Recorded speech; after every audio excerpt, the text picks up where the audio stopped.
Entonces, ahí donde está radicada la pobreza rural, según este documento, cubría en el 2002 y no tiene por qué haber cambiado mucho porque no se basa en pobreza por ingresos, sino en pobreza estructural. Los indicadores son estructurales, el tipo de tractor que tiene, el acceso a bienes públicos que tiene, la calidad de la tecnología que utiliza, etcétera. Abarca el 40% de las familias que viven o producen en el sector rural argentino. Y como es responsable de lo que comemos, vuelvo a insistir, en no menos de la mitad de nuestra dieta, y porque tiene dificultades de acumulación necesarias para poder reproducir la unidad familiar y ampliar su horizonte productivo, es la que merece ser tenida especialmente en cuenta.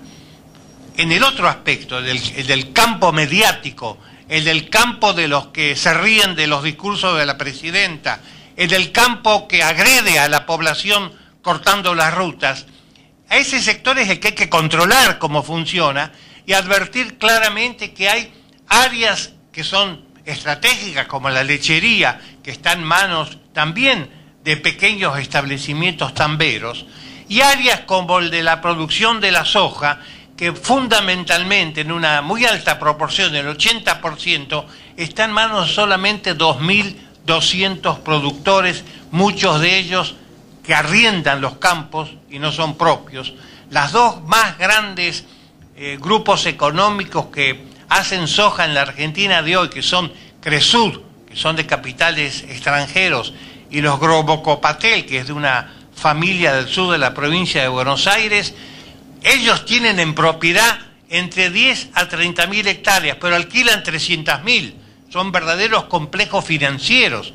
Se ha financiarizado el campo moderno argentino. Entonces ahí hay toda una política que no tiene que ver con la subsistencia, sino con el control y el manejo adecuado del suelo. Si es así, qué bien, si es así, si tenemos que poner nuestra atención en el proceso productivo de la agricultura familiar, enhorabuena que el día 9, me han invitado a ir, pero lamentablemente no voy a poder, el día 9 en Moreno, presidido por la Presidenta de la República y con la presencia del Secretario de Agricultura, se lanza a la actividad real la Subsecretaría de Agricultura Familiar y Pequeña Producción de la Secretaría de Agricultura. Es la primera vez que va a haber una unidad de ejecución política en el espectro de la política nacional que se va a dedicar específicamente al 70% de los productores agrarios de la Argentina, muchos de ellos en situación extremadamente débil en cuanto a su permanencia en su actividad. Yo me he dedicado toda mi vida a estudiar este tema. Tengo aquí un documento que hace 3 años, no voy a poder, por supuesto, referirme a él, escribí en colaboración con otros colegas sobre el financiamiento a los pequeños productores rurales, y ahí advertimos, y con esto cierro, ahí advertimos en forma muy concluyente, en base a nuestro estudio y de la experiencia acumulada por otros estudiosos, que una política de financiamiento solo es viable si se inserta en una política integral de revalorización, capitalización y defensa del nivel de vida de los productores familiares, los pequeños y los medianos descapitalizados.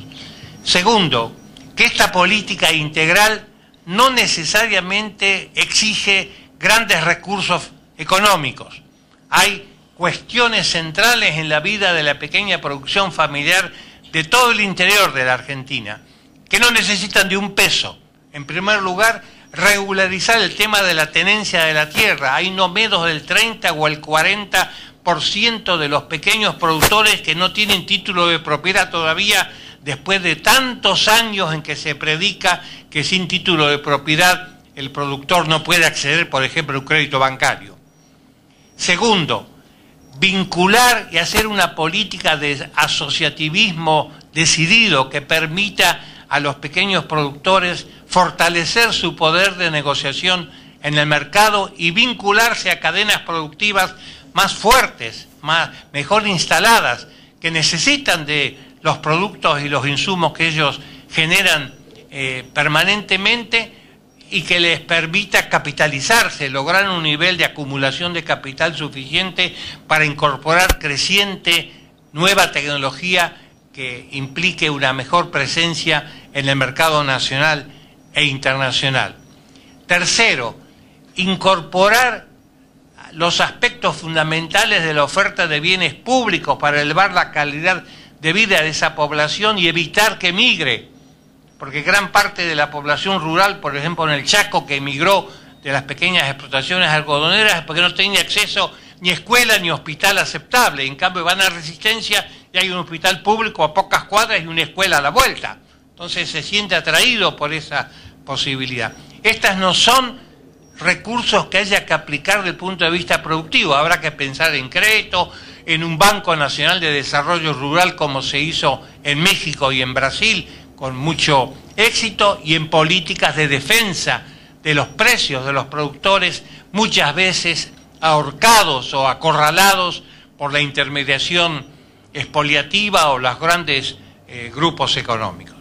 En síntesis, hagámonos el compromiso de hablar más del campo. Estamos hablando de muchas áreas muy diferentes, lo dijo recién muy bien el intendente Perotti.